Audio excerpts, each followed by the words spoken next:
waiting. So fun story, I came downstairs this morning and my husband looked at me horrified and he said, "Are you wearing a glitter bathrobe?"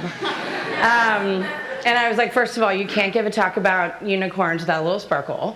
And second of all, don't judge me. I felt like this gray day needed this. Thank you very much for the warm introduction, and thank you guys for having me. Van and Ashley and I were talking kind of end of last year about Friday forums, and they were commenting that often agencies will come in and they'll kind of talk about their philosophy and maybe show their reel, and that is both informative and inspiring, but there was kind of a craving to have speakers come in and kind of talk about topics or beliefs that they have that have shaped the way they work or the way that they lead.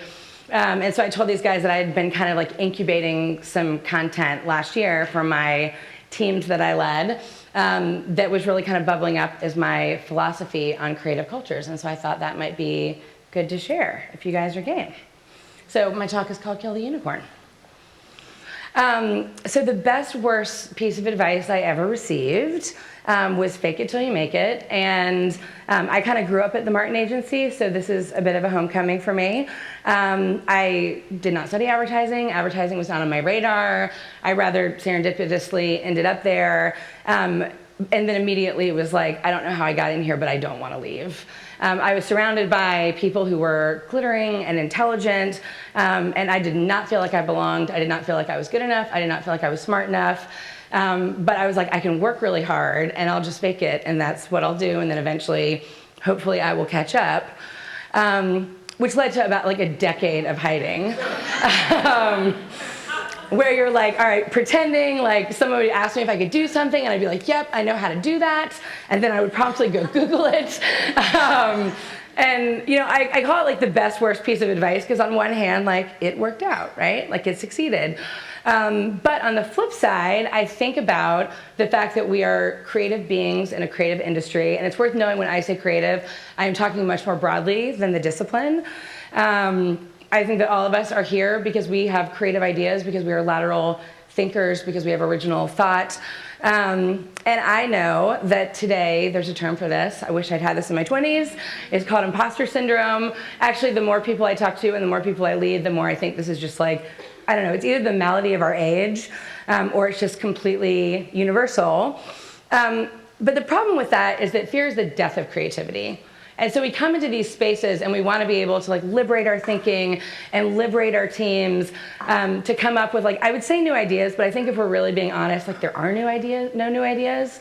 I think Ecclesiastes said that like, I don't know, whenever that was penned, thousands of years ago. Creativity is always like the breaking apart and the assemblage of things in new and interesting ways. And if we're afraid, and if we're hiding, then we're kneecapping ourselves before we get out of the gate. So, right now, I think there's a lot of people who feel afraid in our industry. Like if you pay attention to the headwinds, if you go to the conferences, like everybody is talking about kind of fewer big fish clients who are funding hundreds if not thousands of FTEs, an industry that is still finding its footing in the gig economy. Clients wanting the same amount of work for less money, kind of 2-week pitches, things that we used to do in like 12 weeks or 12 months. Clients being like, okay, can you do that in 3 days? And if you're in the habit of faking it till you make it, you're like, yes, I can. Have you guys ever seen 10-Second Spider-Man? All right, somebody Google this. It's wonderful. So there was a challenge where it was 10-Second Spider-Man, and so you can find like 3 tiles next to each other. One is 10-minute Spider-Man, one is 1-minute Spider-Man, and one is 10-second Spider-Man. And you can imagine that the images get more janky, like the less time that you have.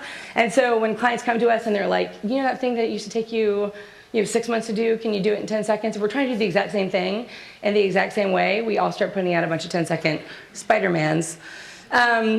But my observation, coming from a global agency and being in this industry for a minute, is that like the workload isn't going to go down. So we can kind of bemoan that and be like, but I need 10 minutes for Spider-Man.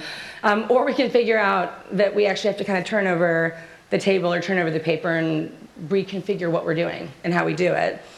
And the reality is that like so much of our content is consumed in social right now. Social just has a faster metabolism, right? So we can't do or meet the demands of the new world in the old ways. we can't change those external realities. We can change how we get there. So I think a lot about sustainability, by which I don't mean like climate change and we should save our planet, but I do think about that too. But like the sustainability of my teams, the sustainability of the agencies that I lead. Like, can we keep doing what we're doing for as long as we need to kind of accomplish what we're trying to accomplish? And my observation is that a lot of agencies are doing this. Like, everything's a clown car where they're trying to shove the same number of people and the same steps in the process into a smaller and smaller vehicle. And the unintended consequence of that is that you get to the end of the year and there's like more and more squeeze for less and less juice, right? Like, on one hand, I look around and I'm like, man, I have smart, talented, creative people who are working late nights, and like, I really hope they're not drinking wine and crying under their desk, but it's probably happened on my watch at some point. And then you get to the end of the year and you're like, man, people who are so good work so hard. And yes, we hit our numbers, and yes, we won some awards, but like, do I feel like it's a 1-to-1 ratio of squeeze to juice? Like, not exactly. So we can all be like King Canute. You guys know the old Norse story of the kings. This is in an age where kings were seen as like deities. He gathers all of his advisors and he brings them all to the shoreline, and he stands in front of the shore and he tells the tide to roll back. Obviously, the tide does not roll back. And that was his way of telling his advisors, like, I am not infinite, right? Like, we can all stand in front of the tide and tell it to roll back. Like, it ain't gonna work, right? Didn't work for King Canute, it's not gonna work for us. So we have to find ways to work differently. We have to find ways to staff differently. I think that is a big part of the industry conversation right now and what we're trying to figure out. So this talk is actually not about self-doubt, and it's not about the changes in our industry. I feel like you guys have been studying all of that and are probably well aware. And so what I want to suggest is not the silver bullet. I know that a lot of things have to change, but it is one significant shift that I think all agency leaders are going to have to make, and that I have really spent the last few years of my career trying to figure out. So, title slide, it is how we kill the unicorn. So here's what I mean by that. Our industry worships at the altar of individual genius. We give people brand genius awards. Badass Boz is officially a queen. I mean, she is a queen, but she is now a queen. I'm not going to get into Gary Vaynerchuk, but like, I remember when Alex Bogusky was on the cover of Fast Company and seeing that headline, can this one guy make Microsoft cool? And that just seemed like, he's very talented and much of the industry stands on his shoulders, but like, can one guy make Microsoft cool? Like, probably not. Was that ever real? And the problem with the myth of individual genius is that it's complete bullshit, right? We play team sport. We do this together. I was telling these guys before we started that I feel like, I'm just gonna keep this on a loop because I know you're all really excited about the unicorn poo. Every time work gets released or award entries get done, there's always like so much internal angst, I believe, at every agency over who gets included in the credits, right? Because there's only so many spaces and so many people contributed, and do you put the really senior people whose name is on the door but maybe didn't work on the work? And I don't know that there's one right answer to this, but we were working on the Effies last year, and our agency put like a huge amount of time and energy into this, and it truly took like every department to get these things in. And they only give you 10 lines for who worked on the work, and we had a lot of conversation about this. And so we kind of decided to play by the name on the front of the jersey, because we were like, at the end of the day, if you worked on it, you're gonna put it on your LinkedIn, you're gonna put it in your portfolio. And so we use those 10 lines to say, it takes more than 10 people to make ideas this good, right? And that has always been true. But our myth in our industry is that it's the unicorns who do it, and they do it alone. So I want to give this caveat. This is no disrespect whatsoever to Alex Bogusky. I'm not trying to pick on him. But think back to, the cover of Fast Company. Can this one guy make Microsoft cool? And then when he came back to Crispin a year and a half ago, the industry was kind of buzzing. Like, is he going to bring the magic back? Are we going to re-enter the era of subservient chicken and so on and so forth? And a year and a half later, like, he leaves. I read the press release. It was like interesting, but it was not the revolution that I think the industry thought it was going to be. Somewhere in the middle, this got made. I don't know if you guys saw this. The hell out of here. But maybe my favorite thing about you, V-Chuck, is you like to grind. You and me, Gary, in the ring, pro wrestling style, grinding for as long as it takes to determine an undisputed world grinding champion. I win, you give up social media for a week. You win, I wear a Vayner media shirt for a week. But that ain't ever gonna happen, Gary. Because when I get to grinding, oh Gary, when I get to grinding, the cookie crumble. Yeah. So that happened, somewhere in the middle. I'm like dying to know if there was like no one around him that can be like, dude, ooh. This is what the internet said, like when people saw the video. And again, like I'm not trying to be mean-spirited. But yeah, that is on the internet. When we believe in unicorns, like when we believe in individual genius, we all end up in kind of a precarious place, right? Like everybody knows kind of the trope of the genius with 1,000 helpers, and I would argue that like that is bad for the genius and it's bad for the helpers, the genius, and it's bad for the helpers. In general, I think our entire industry is going to have to shift from a creative ecosystem to a creative ecosystem. And again, when I say creative, I don't just mean like the creative department, but there are natural limitations. Like, you know, every man, woman, child, every spectrum in between has 24 hours in a day.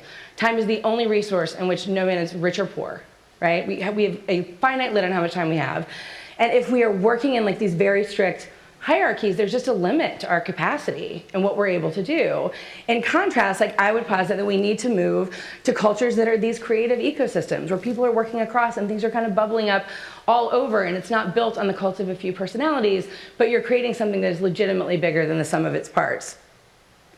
And it turns out there's a word for this, and that word is scenius, which no one seems to be able to spell.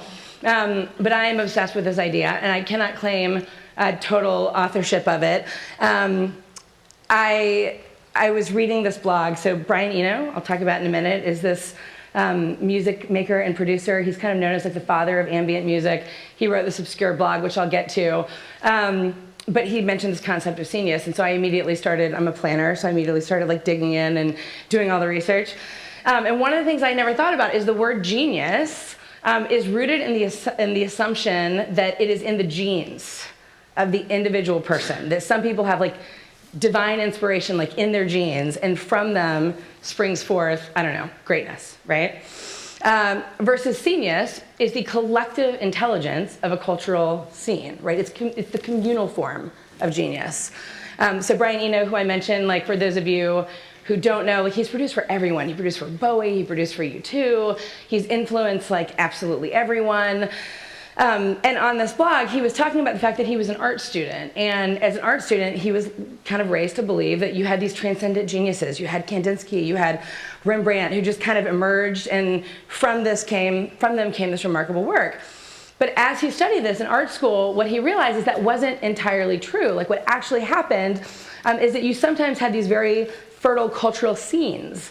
And in those scenes, you had artists and makers, but you also had writers and thinkers and theorists and curators and hip people who knew it was fashionable and probably some sequin dusters. And out of that kind of ecology of talent arose some really remarkable work. And so he's kind of advocating for, we should be thinking about scenius. And once that idea kind of infected my brain, I'm like a big history nerd, I started to think through like all the times in history that I had seen this concept of scenius or communal genius.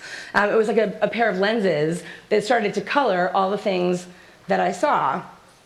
So I once read a biography of Claude Monet, and I was surprised to learn how many of the Impressionists were roommates, that Monet lived with Monet, lived with Renoir, and they were all like, I don't know, starving, and I think most of them had syphilis, and every time like one of them was like wanting to get out, was like, I have this father-in-law, he'll give me a job, I'm starving, I'm over it.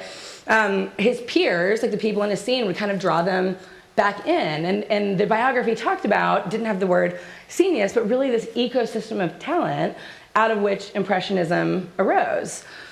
I think about the Belle Epoque in Paris in the 1920s. Like if you think about the salons in Gertrude Stein's living room, like she was a curator, she was a talent scout, and through her living room came Hemingway and F. Scott Fitzgerald and Picasso and Luis Buñuel, and again, like thinkers and makers, and the ideas that were being discussed in that space or in that cultural scene transformed different channels of art, different continents, because they were all kind of bubbling up out of that cultural scene. The Harlem Renaissance, which interestingly is one of these only movements in this category that is more known for the scene itself, the Harlem Renaissance, than it is even the individual stars from whence it came. And then I started to see it more recently. I promise this is not just going to be like a listicle of me going down the rabbit hole of Genius. But this was a documentary about Zach Posen called The House of Z. And so he was this kind of like wunderkind, I don't know, somebody more sophisticated than me knows how to pronounce that word, designer who is considered kind of the first American bohemian movement in the early aughts. And the whole documentary is how, you know, he was this like young genius and maybe fashion gave him the keys to the kingdom too soon and then he lost it and now he's trying to get it back. But what's interesting is he went to this like little kind of arts high school, and in his class were writers like Lena Dunham, artists like Jemima Kirk, and actors like Claire Danes. And so he would do these fashion shows in his parents' living room where people would, like, the peers would model his clothes and they would literally walk from like the kitchen to the living room, and these are some of the people who were doing that. And to some point you could be like, aren't these just circles of people who knew each other and networking and so on and so forth? I think what differentiates this to me is how the same ideas are disseminated through channels by the different people who participate in these moments. You see it in rock and roll. There was a kind of rock biography a couple years ago called Meet Me in the Bathroom. I highly recommend it. I don't think I knew that like the indie rock scene in New York in like the first 10 years of the millennium deserved a biography, but it's deeply interesting. And really similarly, you see that Ryan Adams, Beck, and Jack White were like all influencing each other's music. They were in Community. Supposedly, according to the book, Ryan Adams is like a giant ass and got everybody addicted to heroin, which I think he pushed back on. But again, like without having this language, like they talk about the impact of this cultural scene on the artists that emerged from it. I'm like a comedy aficionado. Like I love to study comedy. This is a book Judd Apatow wrote called Sick in the Head, where he interviewed all these different comedians, and I saw these different examples of like similarly like Judd Apatow, David Spade, Adam Sandler, like all of them when they were trying to make it in LA, they were writing jokes, they were kind of like working across. Issa Rae had a great quote on this where she talked about how whenever people are trying to network, they're always trying to network up, and her greatest successes come from networking across, like finding other people who are trying to do something, who are trying to get somewhere, and finding collaborators you can make something with. Like I think she's tapping into that idea. This is another one of the comedy examples. I heard a podcast where Ike Barinholtz, he's the guy second from the left, he had made a movie with Tiffany Haddish called The Oath. And he was being interviewed, and the person was like, you know, the kind of subversive political commentary reminds me a little bit of Get Out. And he said, you know, it's really funny you say that. There is this comedy club in Amsterdam called Boom Chicago or something like that. And for the last 20 years, they had this kind of insight that you have all these like, you know, brilliant kind of next generation talent comics coming up in cities like New York and Chicago. But if you're trying to make it as a comic in one of those cities, you're like waiting tables by day and doing comedy at night, just to kind of get by. And so they would pay the comics who were trying to make it a little bit of a salary, not a lot, probably what they'd make waiting tables, but it allowed comedy to be their job. And in his class was Seth Meyer and Jordan Peele and so on and so forth. And so when he was writing The Oath, like Jordan was like speaking into his work. Like they were working across. He was helping with those themes. So I started to see this basically everywhere. So there's probably some confirmation bias going on. But you certainly see it in advertising, and I promise this is going to be my last like minor swipe at this, but just to extend the metaphor one more time, let's talk about images that do not age well. This was the cover of Creativity, one of the many years that Kristen was named Agency of the Year. It is a sweatshop. There are no women. It is all white men. The only person of color in the picture, I'm told, was called the Wacky Packy at the time. So that says something about the culture that they were creating, that they were crediting with all this really great work. And certainly a lot of really great work did emerge from that era of time. And certainly people who are trying to make something or do something, like ambitious people will find each other and they will work themselves to the bone because that's what cultural movements require, right? But if you look at that picture, what you see is like not one man that can make everything cool. You see a constellation of stars like Rob Riley, Andrew Keller, Jeff Benderman, Rob Strasberg. They're now leading creative cultures at other places. They were all in that culture of what I'm guessing was Genius, though it sounds like it was a little bit toxically masculine, at least according to this picture. But there was something emerging from like the primordial soup, right? There was the culture in that period of time. And so as I think about this, like I think some of this will always happen serendipitously. Like smart, ambitious people who are trying to get somewhere will find each other, they'll work really hard. As long as they're together, like they will create some sort of a cultural scene. And you will have this constellation of stars, and it will be lovely, and we will call at least one of them a genius, right? The problem with stars is that when one of them dies or when one of them moves, you have a black hole, and it sucks all the energy out of it, and these beautiful constellations quickly disperse. And in an industry that is eternally on to like what's new and what's next, something that is not bigger than the names on the door, and I would say this to anyone, I'd say this to everyone, is really gonna struggle to be perennially great. And so as a leader of creative cultures and of creative people, I'm really curious, like, how do you cultivate genius? Like, how do you do this on purpose? How do you create a space that draws those scrappy, ambitious, visionary people, but creates space where everyone can thrive? And I will say, like, full disclosure, like, this is something I'm learning. Like, this is my hope, this is my ambition. I've not arrived here fully formed with the keys to the universe. But I've really spent the last couple of years trying to figure out, like, how do I cultivate genius? Like, how do I create a space like this? And for me, it was actually easiest to look outside of our industry in a lot of ways, to look at things that had been creatively fruitful over a long period of time, right? So I looked at SNL and the way that Lorne Michaels like manages his team and what he's been able to create there. I look at Bill Simmons at The Ringer. Is anybody here like super or not at all aware of who Bill Simmons is? Yeah, so I'll talk about that in a minute. I know zero about sports, and yet I rapidly listen to half of his podcast network. John Landgraf at FX, and Stan Lee at Marvel. And then I also looked at Pixar and like a number of other creative cultures to say, okay, this thing is great, not for 5 years, not for 10 years, but season after season after season, the stars that you thought made it amazing leave. And sure, it might have a stumble, but it will quickly reemerge because they have created a cultural scene that is bigger than just their individual stars. So I'm just going to share with you a few lessons that I've pulled and things that I've been trying to implement in the way that I lead. These are not all going to be done equally. I'm going to spend more time on some than others. But one of the things I learned from Lorne Michaels is I'm really amazed at how he manages tension in the cultures that he leads. And a lot has been studied and written about the chaotic management secrets of the SNL writers' room and how does this work. We actually had a point like 2 years ago where I gathered some of my lieutenants at Mullen and was like, okay, seriously, what if we ran the strategy department like the SNL writers' room? Because you can find like a minute by minute or hour by hour of like how they work and how the show gets put on every week. And I'm a big fan of an experiment, so it's like, hey, let's try. So a few of the tensions that he manages that people talk about. One is the tension between competition and collaboration. By all accounts, SNL is incredibly competitive. Everybody is there because they want to be the next Will Ferrell, or they want to be the next Kristen Wiig, or they want to be the next Gilda Radner, Steve Martin. I can make the references old or young. But at the same time, putting on the show is a team sport. So, I think it's Tuesday morning, they have pitch day. And so I think like the show goes on Saturday, everybody's exhausted. I think they sleep on Sunday, like if they sleep for a day. They spend Monday like writing their sketches, and Tuesday morning is pitch day. Everybody pitches, it's super competitive. Everybody wants their sketch to be the sketch that gets on the air, right?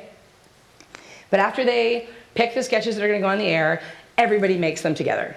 Your idea doesn't get picked, you are on one of the sketches that is getting produced. And so there's a very real sense that you will compete when it's time to compete and you will collaborate when it's time to collaborate. Another tension I think he manages really well is the tension between chaos and control. Again, like a lot is written about just how like wild and chaotic, not just the writer's room, but the whole process to get to a show is, but there actually is like a rhythm from which this thing gets made every week. And some people are like, he gives us so much creative freedom, and then other people are like, actually he rules with an iron fist, but he does it deftly, he does it softly, and so somehow he's able to manage that tension. The tension between raw talent and apprenticeship, right? So they'll hire people like Pete Davidson, who had he even finished high school? I don't remember. But Lorne Michaels spotted something in him and was like, I think this guy is great or is going to be great. So we're gonna put him in the culture and we're gonna forge greatness in him. In fact, he has often said that it almost requires, like SNL almost requires someone who's not already famous, because there's a handful of people, I want to say like, maybe Larry David might have been one of them. There's like a handful of people who are already kind of a big deal before they came to SNL. Most of them last less than a year. Because they cannot get on board with the fact that, like, yes, you compete, but it's not about the individual. And so he will often take people who are really, really green, but he sees something in them that is great, and then puts them into a system that is built to apprentice them and to help them learn and to help them grow. And the last one, which I kind of touched on, is the tension between ambition and humility. Like, he's not like, hey, guys, there's no I in team, though I'm probably going to talk about the I in team later. He understands that they're there because they want to be famous. He understands that they're there because they want to make a career. He's not like trying to turn SNL into like a communist state, you know, where nobody's name is known. But at the same time, everybody who's there talks about how they're trying to live up to the name on the door, which is SNL. And so what the kind of aggregate of that is, you have this thing that has been going for 40 years, and every few years there will be an amazing class of talent, and then people will start to get movie deals, the stars will start to disperse, we'll all write articles about how it's the end of SNL, and then, you know, 2 minutes later, they're having their highest ratings in 22 years, because it's not built on Chris Farley, and it's not built on, you know, et cetera, et cetera. They've created a culture of genius that carries them through. It's the longest one, I promise. From Bill Simmons and The Ringer, I learned he recruits and releases. And so my husband's a big sports guy and rabidly loved Grantland. Bill Simmons was a sports writer out of Boston, ended up working for ESPN. He started this website called Grantland, which became way bigger than ESPN, was unceremoniously fired because he said something mean about Roger Goodell on Twitter, I think. And then he started this podcast empire called The Ringer. And they are sports fans. They are fanatical about sports. But he has a couple other really great insights, which I think are actually what have fueled their success. So one, like, he's just, again, an amazing talent scout. Like, he is able to find kind of rising voices, up-and-coming people. He likes people who hustle, but he also likes people who are just really passionate and opinionated, and will put it all on the line, and he recruits them, and then he releases them to make things that they think are cool. Which is why if you just look at like the big bag of random that are the podcasts on their podcast network, they don't always seem super congruent, and most of them have nothing to do with sports. So I read this week Spotify is actually thinking about acquiring them. I don't know what the amount will be. I heard something like over $100 million because they have 1 million downloads every month of people who want to be part of the scene and the personalities that have actually, in some cases, become just as big, if not bigger, stars than Bill Simmons himself. Most people, when they talk about The Ringer, are actually not talking about Bill Simmons anymore. In fact, a lot of people don't like Bill Simmons, but they love The Ringer because he created something that wasn't ultimately about him. And he had this amazing insight, which is that sports culture is fan culture, and fan culture is pop culture, which is why they can do a podcast like Harry Potter Binge Mode, and it will get, which I have listened to every single episode, just FYI, and it will get just as many downloads as NBA Desktop, which is won like an Emmy or something, because fan culture is pop culture, and he recruits passionate people who want to write about culture and want to create culture, and then he lets them do their thing. It's like high accountability, low control. So John Landgraf is the leader of FX, and it's interesting because FX, I feel like, has this outsized influence for the size of network that it is. He gives an annual talk on kind of like the state of TV, and if you compare him to like a Bob Iger or like people who run these like much larger networks, you would be like, why is he the oracle of what's happening in TV? But every year, everyone is like, what's Landgraf going to say? What's he going to say about where we're going? And he is kind of like the industry whisperer. So from Landgraf, I've learned like not to be afraid to embrace specificity in the things that you're making. So I love this quote from him. He said, I'd rather make something great for somebody than make something good for everybody. In other words, like, let's make something that's hyper specific. Let's make something weird and wonderful that the people here like believe in and are into, and if we want to geek out to it, let's geek out to it. It will find an audience, and it will be interesting, and it will be great. Which is why he can put out Fargo, but also Atlanta, but also Breaking Bad, but also Baskets. Right? Like, this thing, they would not seem like they had anything in common, except for the fact that like FX is a creator's playground. And everybody wants to go work for him because they know that they will have space to pursue their creative vision, like inside the walled garden that is the cultural genius that he has prompted. And lastly, Stan Lee. So, he passed a year or two ago. There were a lot of in memoriams, not just to the cultural juggernaut that Marvel has become, and we can talk about whether or not the MCU is destroying cinema or saving cinema or somewhere in between. But a lot was written about him as a leader of creative people, and so that's kind of what I tried to glom onto. And it was interesting to see that for him, he turns vulnerability into a superpower.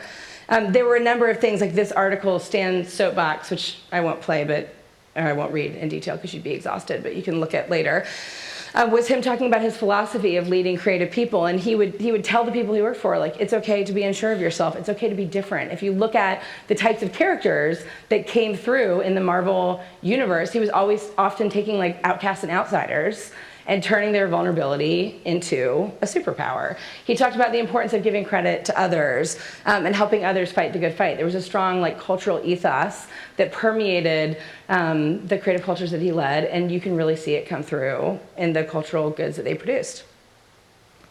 So I love Brené Brown, and she talks about if fear is the death of creativity, vulnerability is the beginning of creativity. And so I love that thought coming off of Stan Lee. That was something that he understood. To be creative is to be inherently vulnerable. I don't know if you guys have seen this, but I love it. It's the 6 steps of creation. So any creative endeavor, I don't care if you are, building a website or painting a painting or choreographing or whatever. Step 1, this is awesome. It's gonna be awesome. It's gonna be great. Step 2, this is tricky, a little harder than I thought. Step 3, this is terrible. Step 4, I am terrible. Step 5, this might be okay. Step 6, this is awesome. I go through this every time I have to write a deck, every time I have a presentation. My husband's like, how's it going? I'm terrible. It's terrible, I'm terrible. I'm an imposter, they're all gonna find it out. I'm gonna be cloaked in shame. I'm gonna have to wear one of those funnels they make dogs wear when they're trying, and he's like, And then the day after he's like, I'm like, it's pretty good. It's pretty good. But to be creative is to put yourself out there. I don't know anyone who makes anything that does not go through this process, right? It's gonna be amazing. It's terrible. I personally am terrible, right? And then eventually it's great again. If you wanna be creative, you have to start from that place of vulnerability. If you're spending all your time avoiding that place, you're not gonna make anything great or interesting, right? So that's just something we all have to learn to live with. And then, the reality is when we think about the vulnerability of the individual and I made this thing and maybe it's terrible and maybe I'm terrible, versus I feel it feels a little better to be we're making this thing. So in the moments when I'm terrible, maybe somebody else, hopefully, is more clever than I am or can carry them through. At the very least, maybe my moment of brilliance will be handed off to somebody else's moment of brilliance, and it won't be on me all the time. So I heard Malcolm Gladwell debate Adam Grant a few years ago. So 2 people I rapidly follow. And it was fascinating. They talked about a lot of things, but one of the things they talked about was the relationship between individual performance and team. And given the fact that everything we make, if we are being honest, we play a team sport, right? The role of individual versus team is a tension that we live in all the time, right? And so, Gladwell said he was really interested in looking at what it takes to be a high performer and how much your team or the people around you impact the performance of the individual. In other words, does organizational fit matter? And he said there's an interesting case in basketball because intuitively, and this is where I'm totally talking out of my ear because I don't know jack about basketball, so if I'm intuitively wrong, then take it up with Malcolm Gladwell. He said the intuitive position in basketball is that it is the sport where individual talent matters the most and team fit matters the least. In other words, you can put LeBron with anybody, and he's gonna be LeBron, right? It doesn't matter. In fact, again, according to Gladwell, the 2 best professional basketball teams of all time are the 1990 Chicago Bulls and the 2010s Golden State Warriors. And even if you're not into sports, you typically can name, I heard that, you typically can name the 3 geniuses, right, at the center of that. And I was interested to hear that there's this thing called the 5th man theory, because in both of those teams, you've got Pippen and Rodman and Michael Jordan. In both cases of these 2 brilliant teams, the 5th man was a slow, lumbering white guy from Australia. Luke Longley and Andrew Bogut, okay. Almost making you think that if you have 3 amazing players, you could go to Australia, swing a dead cat, come home with whatever tall, slow, lumbering white guy you find, and you'd still be the best team of all time. It doesn't even matter, right? all about individual talent. Except, he said there's this really interesting case right now in basketball that kind of challenges that assertion. And it is this man right here, Victor. I cannot tell you how many times I kept flipping back and forth between Oladipo and Odolipo, and my husband was getting very frustrated. So he was on the Oklahoma City Thunder and was kind of at the risk of washing out of the league. He seemed like a role player. Hopes were high. They thought it was going to be a great trade. Like, things were not going very well, and everybody was like, well, he's not what we thought he was. He's not what we hoped he was at the draft. He's going to be a role player, and then eventually he'll be done. And then he switches teams to the Pacers, like 1 year later, and all of a sudden, he is playing transcendently. Like, some said, at least Gladwell said, he's like at the moment was the best point guard in the league, right? And he's like, what happened to this man? Because there wasn't something drastic. It wasn't like, he came back and he was suddenly like 50 pounds of muscle heavier, Like, he came back like one season later, and observably the biggest changes were the fit in his team. Coaching's a little different. Maybe Russell Westbrook was hard to play with. You put the same man who we thought was just mediocre on a different team, and all of a sudden he's playing really, really well. Which begs the question, how many players do we see and we think they're mediocre, and they're actually really good, they're just in the wrong environment? And this really challenged me, like, as a leader in a creative agency, because I see it all the time. Like, we are judged by our successes and our failures, and if somebody is like, I hope this doesn't make everybody sad or scared, but like, if you publicly suck a couple times, you're like, yeah, that person isn't very good, right? And so I started to look at people on my team who are like, man, when I hired that person, I saw something in them that I thought was interesting and I thought was incredible and I thought they were going to be amazing. And like, it has just not been what I thought it was going to be. And it challenged me to say, well, actually, maybe than just assuming that I was wrong and this person is mediocre, maybe I need to start trying them in different teams, right? Like, maybe I need to put them on a different type of account. Maybe I need to try them in a different type of strategy, right? And so I took a couple of players and I moved them around. And with some of them, that is what I saw. I'm like, okay, there's the thing. That was the thing that I saw. For whatever reason, call it chemistry, call it fit, call it whatever you want to call it, there is an impact of individual performance on team. And like, before we go there, this is not my way of saying that you can just like phone it in and be like, I was on the wrong team. It's not me, it's like the people around me. But at the same time, I think it's important for all of us, like if you guys are picking teams with things to work on, there's someone that you haven't seen done great work yet, like, don't assume they're mediocre. Sometimes somebody needs an at-bat. It's something that's just like a little bit different, or they need to work with a different team, different combinations of talent. And so I started reading studies. I won't get into the one about surgeons because it will just scare the shit out of you, but about the impact of team and high performers in different fields. And this one will also scare you. So over 75% of airline accidents happen the first time a flight crew is flying together. So the next time your like flight gets canceled because your crew like timed out, and they're like, just wait here, we're gonna get a flight attendant from Oklahoma who's never met these people before, I would just be like, you know what, I'm gonna stay. I'll wait until tomorrow, it's gonna be all right. There is something about a group of people who know how to play together, right? Like, they know each other's strengths and weaknesses, they know how to compensate, they kind of know what the person's gonna do next. It like starts to unlock something that's kind of brilliant. NASA actually, I think, had seen this study, and they believed in this so firmly that they did this kind of test, flight simulation, I would imagine, because if they simulated it in the real world, you'd have like billions of dollars at stake, where they had kind of two teams do the same exercise to see who had more errors and who had potentially fatal errors. One team was a crew that was coming off an all-nighter, hadn't slept in 48 hours, but the team had worked together before. The other was a team that was fully rested, 8 to 10 hours sleep, but they were working together for the first time.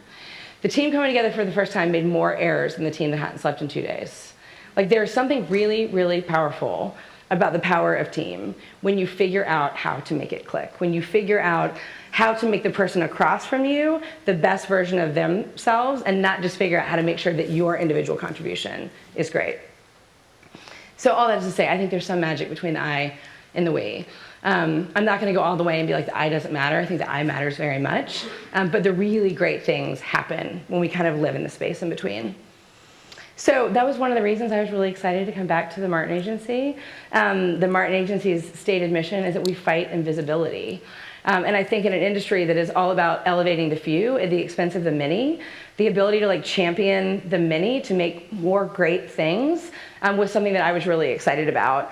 And I love the values that my team has developed over the last couple years. Like, our 4 values are candor, curiosity, fire, and heart. And as I think about building a culture of seniors, or replicating maybe what I did at my last agency, but in a new place with new players and a destiny of its own, I can't think of better values to create that culture. So just a few takeaways for you guys. Some of them hopefully will have been kind of apparent as we go. We have to kill the unicorn. Like, don't believe the hype. The person who seems genius is not as genius as you think they are. I don't care if they're on the front of a magazine. That is myself included. I hate writing bios. I think it's the most cringeworthy exercise in the entire world, because they're like, I single-handedly won this award. I did this. And I'm like, the truth underneath every one of those statements is that, like, I worked with amazing people, and I absolutely would not have done it without them. I know a few people who love writing bios. I'm not saying they're psychopaths, but I'm saying it's possible. So don't believe the hype about other people. If you are someone who is naturally very confident, don't believe your own hype. That's not good for you. It's not going to make you better. Impostor syndrome is real. I found it so permission-giving when I just started saying, I don't know. These guys mentioned in my bio that I hated writing. That I became like one of the youngest CSOs in the industry. And I very quickly realized that, and this happens all the time in our industry, like, you often get into a leadership position because you are great at your individual sport, right? You're a great strategist, I'm gonna make you the head of all the strategists. And as soon as I became, like, first a head of planning and then a CSO, I was just very keenly aware that the skill set that got me where I was not the skill set that was gonna get me to the next place. And I do not want to stand on somebody else's shoulders and call myself tall. Like, I want the life of my work, or the work of my life, to be creating a space where other people's stars can rise. And what I found that when I started being like, yeah, I don't know, like, I became CSO, I was like, I don't know how to do this job yet. I read a study somewhere that one of the reasons the pay gap persists is that men tend to be promoted on potential and women tend to be promoted on past track record. And so people are like, I believe that he can do that. We'll give him the job and he'll grow into it. Whereas with women, it is more likely, well, she's proven that she can do it, and thus we will give her the job.